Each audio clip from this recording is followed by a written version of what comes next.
There's no feeling more intense than starting over. If you deleted your homework the day before it was due, as I have, or if you left your wallet at home and you have to go back after spending an hour in the commute. If you won some money at the casino and then put all your winnings on red but it came up black. If you got your best shirt dry cleaned before a wedding and then immediately dropped food on it. If you won an argument with a friend and then later discovered that they just returned to their original view. Starting over is harder than starting up. If you're not ready for that, like if you've already had a bad day, then what you're about to go through might be too much. Feel free to go away and come back. I'll be here. Alright, thanks for coming with me on this trip. I'll understand if you have to take a break at any point. Just find a safe place to stop and quit the game. And don't worry, I'll save your progress, always, even your mistakes. This game is a homage to a free game that came out in 2002, titled Sexy Hiking. The author of that game was Jazzuo, a mysterious Czech designer who was known at the time as the father of B games. And B games are rough assemblages of found objects. Designers slap them together very quickly and freely, and they're often too rough and unfriendly to gain much of a following. They're built more for the joy of building them than as polished products. In a certain way, Sexy Hiking is the perfect embodiment of a B game. It's built almost entirely out of found and recycled parts, and it's one of the most unusual and unfriendly games of its time. In it, your task is simply to drag yourself up a mountain with a hammer.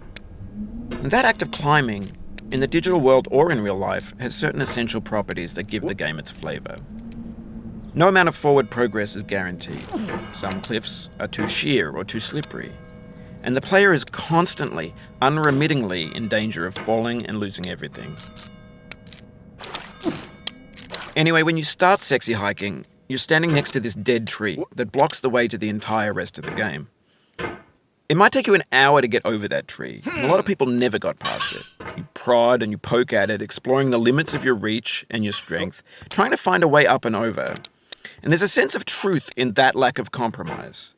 Most obstacles in video game worlds are fake. You can be completely confident in your ability to get through them once you have the correct method or the correct equipment or just by spending enough time. In that sense, every pixelated obstacle in Sexy Hiking is real. The obstacles in Sexy Hiking are unyielding, and that makes the game uniquely frustrating. But I'm not sure Jazzuo intended to make a frustrating game. The frustration is just essential to the act of climbing, and it's authentic to the process of building a game about climbing. A funny thing happened to me as I was building this mountain. I'd have an idea for a new obstacle, and I'd build it, test it, and it would usually turn out to be unreasonably hard. But I couldn't bring myself to make it easier. It already felt like my inability to get past the new obstacle was my fault as a player rather than as a builder. Imaginary mountains build themselves from our efforts to climb them, and it's our repeated attempts to reach the summit that turns those mountains into something real. When you're building a video game world, you're building with ideas, and that can be like working with quickset cement. You mold your ideas into a certain shape that can be played with, and in the process of playing with them, they begin to harden and set until they're immutable, like rock. And at that point, you can't change the world. Not without breaking it into pieces and starting fresh with new ideas. For years now, people have been predicting that games would soon be made out of prefabricated objects, bought in a store and assembled into a world. And for the most part, that hasn't happened, because the objects in the stores are trash. I don't mean they look bad or that they're badly made, although a lot of them are. I mean they're trash in the way that food becomes trash as soon as you put it in the sink. Things are made to be consumed and used in a certain context, and once the moment is gone, they transform into garbage. In the context of technology, those moments pass by in seconds. Over time, we've poured more and more refuse into this vast digital landfill that we call the internet. It now vastly outnumbers and outweighs the things that are fresh and untainted and unused.